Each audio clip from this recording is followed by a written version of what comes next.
Hello guys, ഇനി പാലക്കാടുള്ള ജനങ്ങൾ തീരുമാനിക്കുക ശോഭാ സുരേന്ദ്രന് അവിടെ വരണോ വരണ്ടേ എന്നുള്ളത്.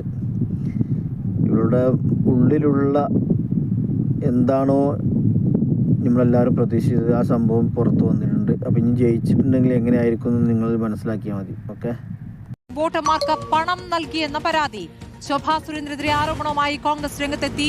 ദൃശ്യങ്ങൾ സഹിതമാണ് ഇപ്പോൾ ആ ആരോപണം ഉയർന്നത്. പാലക്കാട് കണ്ണാടിയിൽ BJP പണം നൽകിയതായി ആരോപിക്കുന്ന ദൃശ്യങ്ങളാണ് പുറത്തുവിട്ടിരിക്കുന്നത്. കോൺഗ്രസ് ആരോപിച്ചു പറഞ്ഞ ഈ വീഡിയോയിൽ സ്ത്രീ പെൻഷന് തുക കൊടുക്കുകയാണെന്നുണ്ടെങ്കിൽ ആ അമ്മച്ചിൻ്റെ കൂടെ കുറച്ചു നേരം നിന്ന് സംസാരിക്കാമല്ലോ. പിന്നെ എന്തുകൊണ്ടാണ് ഈ തുക കൊടുത്ത് വേഗം ഓടി പോകേണ്ട ആവശ്യം? ഈ വീഡിയോയിൽ വ്യക്തമാണ് അവർ കൈക്കൂലി കൊടുക്കുന്നത്. പിന്നെ എന്തുകൊണ്ടാണ് അവർ കൈക്കൂലി കൊടുത്തിട്ടില്ല എന്ന് പറയുന്നത്?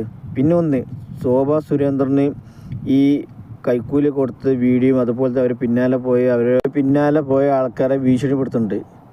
നിങ്ങൾ എന്തുകൊണ്ടാണ് എൻ്റെ വീഡിയോ എടുത്ത് പറഞ്ഞിട്ട് അതിനുശേഷം അവരോട് പറയുന്നുണ്ട് എൻ്റെ കരണക്കുറ്റി അടിച്ച് പൊട്ടിക്കുന്നുള്ളത്. ഇതൊക്കെ എവിടുത്തെ അധികാരത്തിലാണ് ഇവരിങ്ങനെ പറയുന്നത്? ഇവരൊരു സ്ഥാനാർത്ഥിയല്ലേ, ഇങ്ങനെ പറയാൻ പാടുണ്ടോ?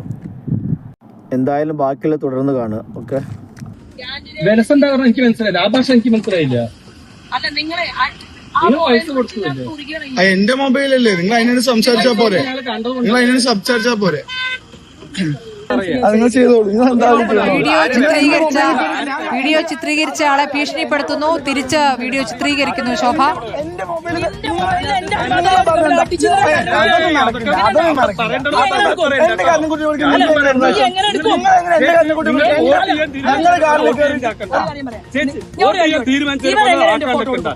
ബഹുമാനത്തോട് കാണാണ്.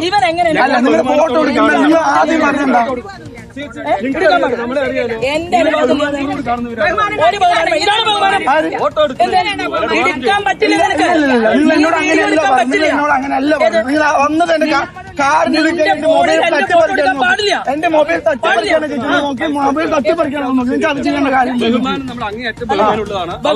അല്ല, നിങ്ങൾ ആദ്യം വന്നിട്ട് എന്റെ മൊബൈൽ തട്ടിപ്പറിക്കാൻ നോക്കാം. അങ്ങനെ മൊബൈലാക്കുന്ന കാര്യമൊന്നുമില്ലല്ലോ.